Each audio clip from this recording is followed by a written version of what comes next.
kind of bounce off each other, and we'll have a great conversation. All right, here we go. Welcome, everyone, to the Mid-Level Show. I am your host, Ben Rogers. This is the show where we get the mid-levels of performance medicine together with the technology. We're on a Zoom call, and we get everybody together from all of our locations, and we talk about this past week's dictations episode and doctor's note. You know, we're here to give you extra perspective and dive a little deeper on some of the thoughts of Dr. Rogers and what we're up to at Performance Medicine. Before we get started, guys, I'm going to do a quick little introduction. We got Amber Butler from our Kingsport office. We've got Fran Wilson from our Johnson City office. We've got Kara Cairns from our Knoxville office. And we've got Andy Rogers from our Kingsport and Johnson City office. Guys, thank you so much for being here as always. This is one of my favorite times of the week. I get to talk to you guys, and we get to hash out what Dr. Rogers said on Monday. And this week's episode was a really cool one. It was on a COVID-19 update. And I think, one of his main purposes of this update was to talk about hormones and COVID-19 and some of the impact that hormone levels were having on some cases. I'll start with you, Amber. What was your take on, what he said about hormones and COVID, or was there anything that stood out to you in particular? Well, it's interesting to me, and I've shared this with multiple people from listening to it Monday, the importance of maintaining that health balance, whether it's taking your vitamins, keeping your hormones regulated for those people who have low testosterone, or, postmenopausal women, or women who've had hysterectomies, and how important, we know that it's important for our heart and our skin, and, for men, for your brain health and energy levels and things like that. But specifically with this virus, how you're seeing a protection for people who have optimal hormone levels, and how he went into it with the receptors. I just thought that is fascinating. And really, once again, just looking at a whole rounded health of a person. Yeah, that's something I took away too. Just the whole, he keeps telling, and to the listeners out there, I don't think he can emphasize any more, the importance of staying healthy, and optimal hormone levels are a part of that. Fran, did you get anything from the estrogen and the ACE2 receptor relationship? Was that something that stood out, or were you more focused on, the probiotic standpoint? What was your thoughts? Well, both. I mean, it made me really glad I'm on bioidentical estrogen. Just one more thing to help me avoid getting really sick should I get COVID. But what really stood out to me was when he started talking about the vaccines. And I think that there's this false perception that once you have a vaccine, well, that's the protection you need. And in my opinion, the protection you need is taking care of your own health. You have to keep your immune system healthy. You can get a flu vaccine and still die from the flu. It's not the ultimate protection. The protection is in keeping yourself as healthy as you can and balancing your hormone levels, making sure your gut is healthy and that your immune system is working. A vaccine is not the ultimate protection from things like flu and COVID. Hopefully we will get a vaccine. I'm not against that. I'm just saying it's the real protection. We don't even know how long it's going to be. It could be another month. It could be another year till we get this vaccine. So in the meantime, protection is taking care of your own health. That means your gut, your hormones, the way you eat, your lifestyle, your stress level, your exercise. It's everything. How well you sleep. And I think that's a good point, Fran. Holistically, treating the whole patient mentally and physically, but also patients taking responsibility for some of their own health, their health concerns, their choices that they're making, so I think you bring up a good point. Sleep, especially. Yeah. Hey, do you want to go ahead? Yeah. And two, not just, I think everyone's gunning for a vaccine right now. Oh yeah, just when that vaccine comes out, all this is going to go away, and I don't think it is. Two, with the flu vaccine, epidemiologists are predicting which strains are going to be most popular next year, and then they create those vaccines and you take it, and most of the time they're not very accurate. So the things that we can be under control, because none of us are epidemiologists working on those vaccines, are the stuff that Karen and Fran just said, stuff that's right at our fingertips. I do think it's important to be on. I feel like we talk about this a lot, but being on good brands, it makes a difference. We love life extension. Just because we see levels come up once we start implementing vitamin D, will pop up with 5,000 IUs of vitamin D a day. So we know what's in there is actually in there. But too, with hypertension and diabetes, I've had a couple of cases that kind of pertain to this recently with just controlling hypertension, which is where that ACE2, that's what he's talking about. That's lisinopril. ACE inhibitors is lisinopril. If you're on that drug, you're blocking that specific receptor for hypertension. And start knowing more about what you're taking. I think this was really good. And I think we have a lot more control over our response to it than we think we do. And going back to what you were saying, Andy, about the vaccines, that's exactly what, when he was saying it, I was like, okay, to expand on that a little, just like the flu mutates into different strands, so does COVID. It has mutated into several different strands, which has made it somewhat difficult, in some ways good, because the highest mortality strands died off very quickly. And you're seeing these different mutations of it. So it is harder to create. It's not a one size fits all. Just like the flu vaccine, you would think, if I get the flu vaccine, why would I ever get the flu? Because there's so many different strands beyond just A and B, which are our most familiar. So in that note, for those listening in, vaccines are important. I'm not against vaccines at all. It's just, as we are all saying, that's why, especially now, your vitamin C, your vitamin D, your zinc, be on good supplements to take control of your own immunity based on what your body can produce immune-wise. Yeah, what's fascinating to me, in listening to him talk about the COVID-19 pandemic is, it's really a great opportunity in a terrible situation. It's a great opportunity to really take ownership, like Kara said, of your health right now. There's no better time, no time where it makes more sense to really get on some of this stuff. I've noticed a lot of people that I follow, on places like Twitter and stuff like that, who have lost a ton of weight. They look so much more healthy. And, I think that's that's what's going to come out of this. My hope is. And also we get into in the dictations conversation a little bit about how we might see a not as bad of a flu season because of some of the precautions that everyone is taking now, which is hopeful as well.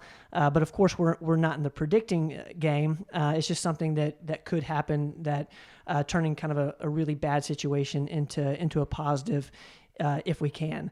I want to shift over to Gluten Shield and probiotics, because I found this part of it to be really fascinating, the way he describes probiotics and how it helps us stay healthy. I've never really thought of a probiotic as an immune booster. Did you guys pick up the same thing? What's some thoughts here? Andy, you want to start us off here? Yeah. Well, if you think about your gut it says it controls 70% of your immunity. And that's true. Think about the first thing that happens when you are born. You have an opening, you have your mouth. That is where you get the passing of immunity from mom to baby through breast milk. That is your first source of immunity, because any opening that you have in your body has to protect you about what's going in and what's going out. So your gut is all connected. You have the same mucosal tissue on the top end as you do in the bottom end. So the probiotics and prebiotics, you're feeding your good bacteria. You're also providing actual live bacteria as well. There's the pre and the pro. And this Gluten Shield has other additives to it, digestive enzymes that anecdotally a lot of patients with IBS tend to get control over. And it just tends to be a good one. That's another one where brands do matter, and the actual type of probiotic. I had one patient that had a bad experience on probiotics, got really sick, but it was a gummy that was coming from Walmart. It's probably not going to have the the real, it's just probably not going to have the real stuff in it. Gluten Shield's a good one. Kara, what's your thoughts on the Gluten Shield and the probiotic in terms of the immune booster situation? I just was shocked by it, and I want to hear. I've always thought of it as something that helps with stomach aches, and in this week's episode, that's kind of what I took from it. You want to just riff on what Andy just said? Well, I agree with Andy. You know, not all probiotics are created equal, so definitely being on a good one, a pharmacy grade. And some people can have a reaction to one particular probiotic, but then they can try another one and do much better on that. And so I think that's very good. So if you took a probiotic, it didn't agree with you, don't let that prevent you from trying another one, preferably one that's been recommended, like Dr. Rogers did with the Gluten Shield, and keeping good bacteria.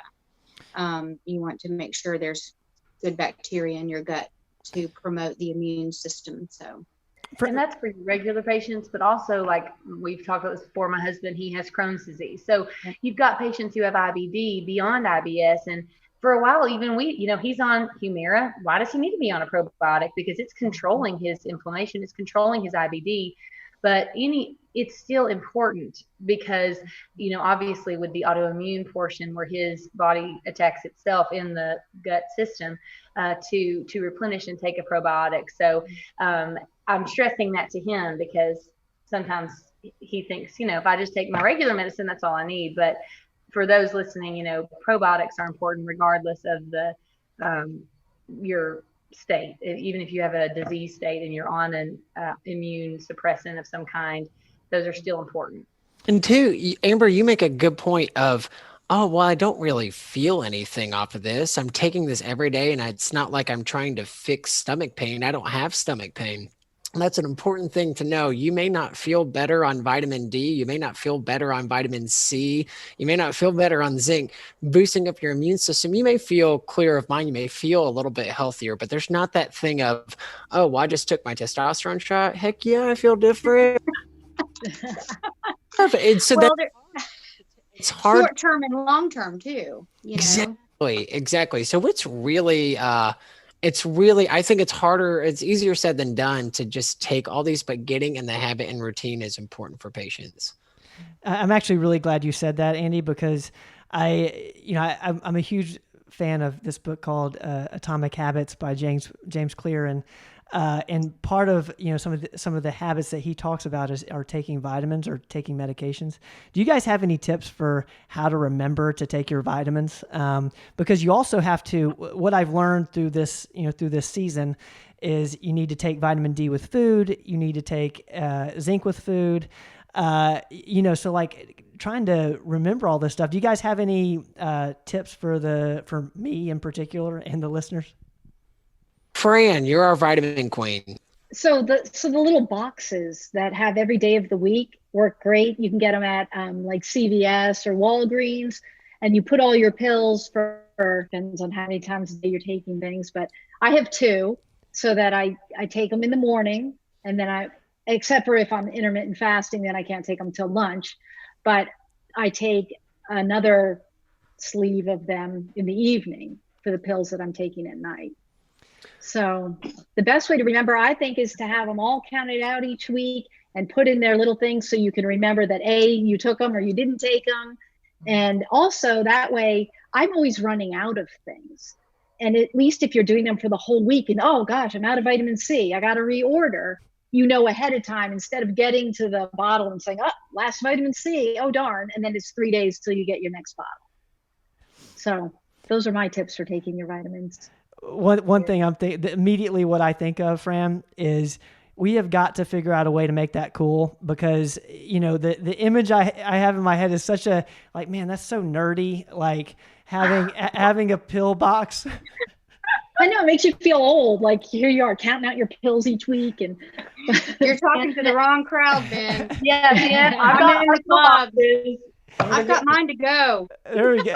If you're listening on the podcast, everyone's pulling out their pill boxes. Our pill boxes. There we go. They're cool. So everybody, you want to get a pill box. Everybody's got them. Right now, I'm going straight from the bottle. This is my husband's. He only has 1 day left. Mine's empty, so I have to refill it now. Yes. Yep.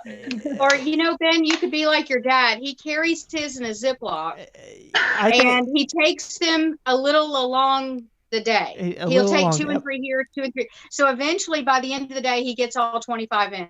So goodness gracious. But to that point, I think too, it's creating those habits. Exactly what you were saying. We are a routine people. I mean, most of us probably eat similar things for breakfast and lunch almost every day, maybe even dinner. So I think if you can get in the habit of after breakfast or before breakfast, I take this, and it may take, up to 21 days or something to form a habit. But once you do it, then even Dr. Rogers, like during the day, I'm sure he has those triggers where he's done it so often, but it's just doing that.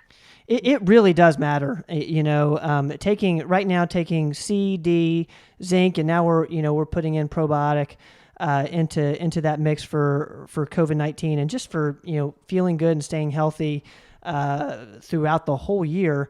It's so important, and that was one of my big takeaways is how a probiotic helps take nutrients to the cells in the bloodstream, which makes so much sense given that we understand how the microbiome works. He gets into what is it, guys? 70% of the DNA, your immune system, is there. It's just crazy. And what we'll do, we will link up that doctor's note, because I know this will help everybody. There's something in there for everyone, whether you're just trying to stay healthy or you want to know more from an update standpoint on COVID-19.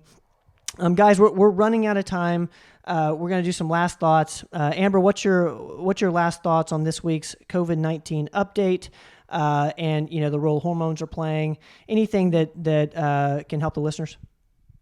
Just now is the time to take control of your health and definitely get on these supplements, non-negotiable. If you can tolerate them and you don't have any other issues where you can't take vitamin D with K, zinc, vitamin C, and a probiotic. Fran? And get your hormones checked. There you go. And get your hormones checked. I liked it. Fran, what's your final thoughts?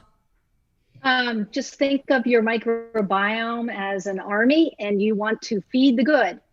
So your prebiotic is food for the good army. And then you want to also, with your probiotics, be replacing some of the army that maybe has been wiped out for different reasons. And that is going to be your strength. Just think of your gut that way. You're always trying to feed the good so they can take over the bad. I like that. Andy, what's your final thought? I have two. Can I have two final thoughts? No. This time you can have two. Anybody needs to be on a pre and probiotic, it's Ben. Good Lord. Chipotle 3 times a day? Let's protect that gut, Ben. Okay? My gut is in terrible shape. I got to get on Gluten Shield. You need one. Thank God. Okay. So, two things. One, God, I lost the other one now that we just said that. We're going into flu season, into sinusitis season. People are going to want to be on the Z-Packs and on the antibiotics. That also protecting your gut with pre and probiotics. That helps out when you take out antibiotics because you're wiping out bacteria that way. So that replenishes. Everybody should be on one. The second thing is that this was sent out by Medscape, and I don't know if you all got this a couple of days ago, but this says low-free 25-OHD vitamin D is the best predictor of mortality. So people are dying with vitamin D deficiency. 25-OHD is made from vitamin D3. So that's the one that we take is vitamin D3, either with or without K. Low-free vitamin D, best predictor of you dying. So take vitamin D. That is easy. If that's any indication, Medscape and these European, it's from the European Union, and they don't take any of this very lightly. Their studies are well done. You can look that up on Medscape to get that. So take vitamin. If that's any indication for taking vitamin D, then I don't know what is. Carol, what's your final thoughts? And I agree with Andy. People think, well, I'm outside in the sun, and so I don't need vitamin D. And the average person, their vitamin D might be about 36, and Dr. Rogers has said that we like it to be around 60 or 80. I've even heard 80 to 100. So, that's why Andy is stressing the importance of making sure that you take the vitamin D3, because we just don't synthesize it like we used like we should. So that's another reason. And also think ahead, plan, prepare. We know flu season is coming, and then on top of COVID-19. So be intentional and get prepared so that you can, take care of your body mentally and physically. Great. And also people should get their levels checked, because the one thing is everyone says, well, how much should I take?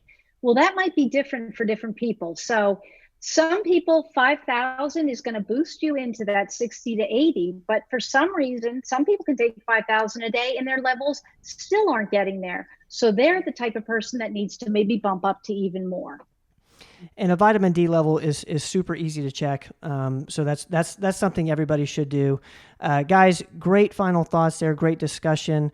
To the audience, thank you guys for listening and joining us every single week for the Mid-Level Show. If you want all of our shows in your inbox every single Monday, join Performance Weekly. You can subscribe on our website. It's also in the description below. We appreciate you, and as always, we will see you next week. I love you guys, and I'll see you guys next week. Okay. Bye-bye.